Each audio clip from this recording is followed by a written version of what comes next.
Mes amis, bien le bonjour. Aujourd'hui, une des questions qui m'a frappé, que j'ai reçue sur le WhatsApp, c'est, voilà, je suis ami avec mon manager. Mon manager et moi, nous sommes très proches sur le plan personnel. Maintenant, j'ai un souci. Le souci, vous pouvez très facilement le deviner. J'ai un souci avec mes collègues. Mes collègues se méfient de moi, disent des choses dans mon dos. En plus, je suis parti pour une maternité, je suis revenu, et là, je trouve que c'est le désastre. Je me sens complètement pas la bienvenue dans l'équipe. Je fais quoi? Je fais quoi? Alors, j'aimerais vous dire un truc. Être manager avec son ami, en fait, être ami avec son manager est une situation extrêmement risquée. C'est une situation qui rarement débouche sur quelque chose de bien. J'ai dit dans une autre vidéo sur mon canal principal qu'il faut faire gaffe d'être ami avec ses collègues, que vos collègues ne sont pas vos amis. Vraiment, vous êtes là dans une entreprise, c'est juste des relations de circonstances, comme lorsque dans le TGV, vous êtes assis à côté d'un groupe de gens puis vous sympathisez. Ce ne sont pas des amis. Pareil, si vous rencontrez des gens, je ne sais pas moi, dans un resto, dans une garde à vue, vous êtes juste dans une situation dans laquelle la vie vous a mené. Et puis probablement, quand cette situation n'existera plus, ça veut dire que lorsqu'on vous libérera, ou lorsque le train arrivera à destination, ou lorsque le resto fermera, cette forme d'amitié qu'il y avait entre vous n'existera plus. Donc ça, c'est extrêmement temporaire. Il faut faire attention à ne pas avoir des amitiés avec vos collègues. Avec vos managers, c'est pareil. Je vous raconte un truc. Les managers ont leur propre politique. Et en réalité, quand vous regardez dans une entreprise, que vous soyez au niveau du petit personnel ou bien vous êtes au niveau du conseil de surveillance de l'entreprise avec les C-level, à chaque niveau, il y a de la politique qui s'exprime. Le problème, c'est que cette politique-là, même si elle est la même à tous les niveaux, les enjeux sont différents. À chaque niveau, les gens sont en train de se battre pour autre chose. L'humain est l'humain. Qu'il soit PDG ou qu'il soit balayeur, finalement, il se battra toujours pour plus de pouvoir, pour plus d'influence. Mais peu importe. Il faut réaliser une chose. Que lorsque vous êtes employé, vous existez à un niveau de politique. Les enjeux qu'il y a entre vous, les enjeux horizontaux avec vos collègues, eh bien, sont une équation qui vous concerne en premier lieu. Votre manager, lui, avec lequel vous êtes en amitié, il est un cran au-dessus dans la hiérarchie de l'entreprise. Lui aussi est soumis à sa politique, qui n'est pas la vôtre. Il n'a pas les mêmes enjeux que vous. Donc, que va-t-il se passer? Eh bien, à un moment donné, il va cesser de vous soutenir. À un moment donné, par exemple, il pourra aller dans une autre boîte. À un moment donné, il sera muté ailleurs. Et vous allez vous retrouver une main devant, une main derrière. Vous allez vous retrouver nu face à un parterre de collègues qui vous détestent. Parce que quand les collègues vous voient très proche du management, ils vont faire quoi? Ils vont se méfier de vous. Ils ne vont pas parler devant vous.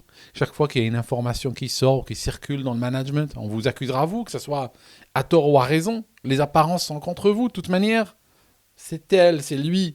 Ils sont toujours comme queue et chemise avec eux. Ils leur disent tout ce qui se répète. Faites attention. Elle arrive. Taisez-vous, dites rien. Dites rien devant lui. Ne partagez rien.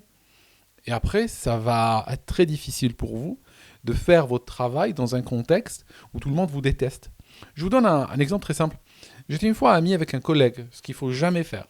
J'étais ami avec un collègue, il venait à la maison, on allait au resto ensemble, juste pour vous dire. C'était vraiment quelqu'un qui était devenu très proche à un moment donné de ma vie.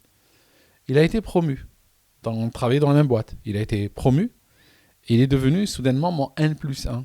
Je peux vous dire une chose? Le jour de sa promotion, il a cessé de me parler. Le jour de sa promotion, à partir de là, il ne répondait plus à mes messages, traitait de haut, et puis il me snobait complètement. Pour vous dire que virage à 180 degrés, parce que c'était une fausse amitié. C'était l'amitié d'un collègue. Une fois qu'il est devenu manager, par la suite, il ne voulait plus entendre parler de moi. Bien sûr, plus tard, tout a collapsé. Lui, la compagnie, tout le monde a collapsé. Et y compris cette fausse amitié en laquelle je croyais. J'ai aussi un autre cas dans une autre boîte. C'était quelqu'un qui était lui aux États-Unis. Et puis on avait un très bon échange. Il n'était pas mon manager ni rien, il était dans un autre département. Puis à un moment donné, il a été muté et il est devenu mon N plus 2. Il est devenu le manager de mon manager. Lui et mon manager se détestaient. Mais en termes de politique, il fait quoi? En termes de politique, est-ce qu'il va me défendre moi? Non, pas vraiment. Mon manager commençait à me détester, à mettre des bâtons dans les roues juste parce qu'il savait que j'étais proche de lui. Mais est-ce que lui allait me protéger? Non, parce que lui, à son niveau de N+2, il est en train de vivre aussi une situation tendue. Il y a aussi de la politique, parce qu'elle existe à tous les niveaux. Il n'est pas là pour me protéger, moi. Il n'est pas là pour s'abaisser stratégiquement et mentalement à mon niveau d'existence dans la boîte, à mon niveau hiérarchique, et rentrer dans mes problématiques. Il ne m'a jamais protégé. Et que s'est-il passé? Mon N+1, cette fois-ci, il me détestait parce que il ne me détestait pas pour moi. Il me détestait parce qu'il avait eu vent de la proximité que j'avais avec le N+2 et lui-même et le N+2 ne s'entendaient pas du tout. Donc il m'a vu quelque part comme le suppôt du N+2. Et à partir de là, j'ai morflé jusqu'à ce que j'en ai eu ras-le-bol et que je sois parti. Donc, que faire dans ces situations-là? Très délicat, très difficile. Il y a l'approche cynique. L'approche cynique, c'est s'il y a une amitié très forte avec le manager et que ce manager te soutient et que ce manager est prêt à se mouiller pour toi, ce qui est très rare, eh bien, à ce moment-là, tu t'en fiches complètement de ce que pensent tes collègues, laisse-les te détester. De toute manière, hein, c'est pas ta famille, c'est pas tes amis, donc peut dire qu'on n'a rien à cirer de ce qu'ils vont penser de toi et des sentiments qu'ils peuvent avoir envers toi ou pas. Il y a cette option-là.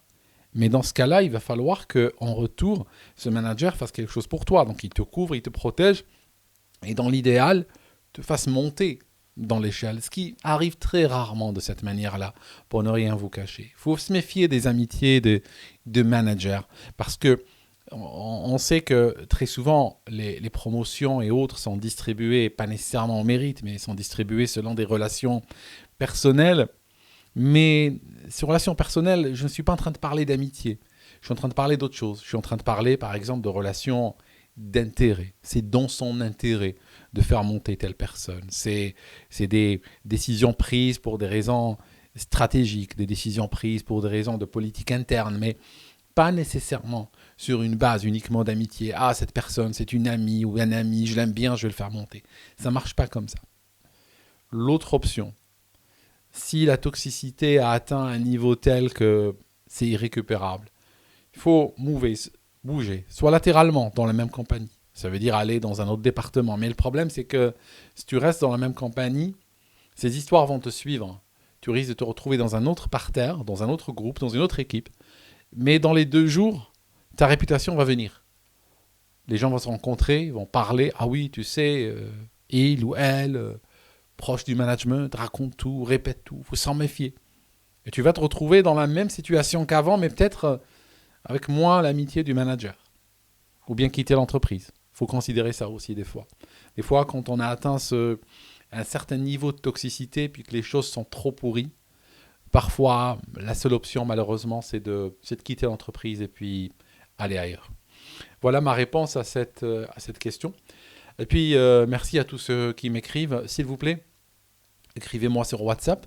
Par exemple, aujourd'hui, il y a quelqu'un qui m'a écrit un texto en disant « J'écris pour voir si tu réponds. » C'est raté, je ne vais pas répondre. J'ai dit 1 milliard de fois à WhatsApp, je ne vois pas pourquoi il m'écrit un texto. L'avantage du WhatsApp, c'est que je peux répondre depuis l'ordinateur, je peux taper. Et puis c'est gratuit, alors que les textos, c'est des textos payants. Ma puce, il y a 0 crédit dedans depuis le départ. Donc j'ai dit WhatsApp, je ne comprends pas pourquoi les gens n'arrivent pas à respecter. Il y a quelqu'un qui a téléphoné ce matin, je l'ai bloqué également. Dès que je vois un appel en absence ou un appel rentrant, je bloque le numéro. J'ai dit 1 milliard de fois WhatsApp, laissez-moi des messages. Mais il y a des gens qui n'arrivent pas à suivre des instructions aussi simples soient-elles. Les appels par exemple, pourquoi je bloque? Parce que si je devais prendre les appels rentrants, j'ouvrirais un secrétariat. C'est-à-dire que je ne travaillerais pas. J'arrive le matin, je m'installe, j'ouvre le secrétariat ou le call center et je commence à prendre les appels des uns et des autres. D'accord? Autre chose, j'aime pas du tout les messages qui commencent par salut, ça va. Ne m'envoyez pas salut, ça va. D'accord? Dans l'aviation, on appelle ça des messages pour réveiller la tour de contrôle. Par exemple, tu appelles la tour de contrôle et tu dis Charles de Gaulle, contrôle, whatever. Bonjour. Vous voyez ce que je veux dire? Ils n'aiment pas ça, la tour de contrôle. Ça s'appelle des messages de réveil. Ne me contacte pas pour me dire bonjour. Parce que moi, je vais faire quoi? Je vais te répondre bonjour. Et après, tu vas me dire ça va. Moi, je vais te répondre ça va. Et on est en train de chatter, je chatte pas, d'accord? Je n'ai pas le temps, vis ma vie, vraiment. Donc s'il vous plaît, j'essaie vraiment de donner un maximum de mon temps au maximum de gens, mais aidez-moi à le faire, d'accord? Pas d'appel, WhatsApp seulement. Merci beaucoup et on se voit dans une autre vidéo.